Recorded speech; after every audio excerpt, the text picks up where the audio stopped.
So this experiment in the book is labelled as Speedboat matchsticks, but you can do it with pepper as well, and I'm going to do it with both.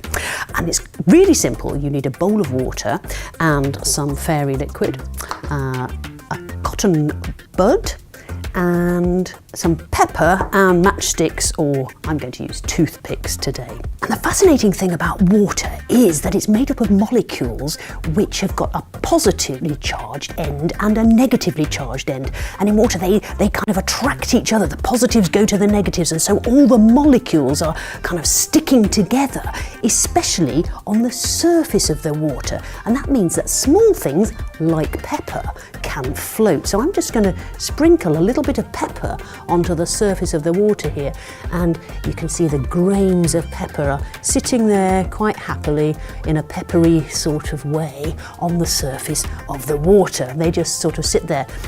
When I get my empty cotton bud, it's got nothing on it at all at the moment, and I put my cotton bud in the water and just break the surface of the water, oh, absolutely nothing happens. They just carry on sitting there, kind of reading their newspapers instead of moving anywhere. That's very boring. What we're going to do, we're going to see if we can break up the molecules on the surface of the water by putting a little bit of washing up liquid on the water.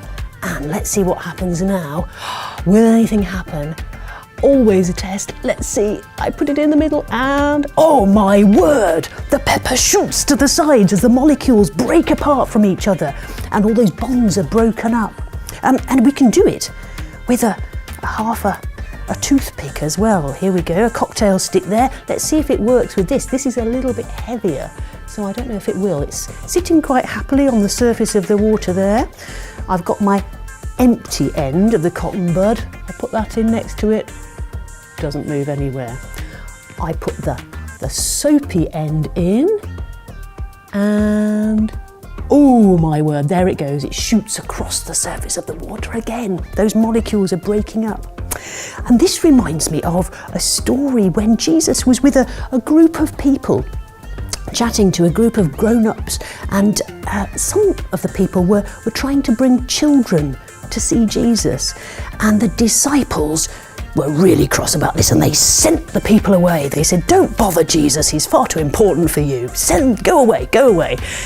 And Jesus was really angry about this. He said, "Let the children come to me, because the kingdom of heaven belongs to people like these children." I wonder, are we sometimes like the disciples, where we break people up, where we send people away and shove them off and make them feel worthless? Or are we like Jesus? Do we bring people together? Do we make time to listen to the people who others might reject?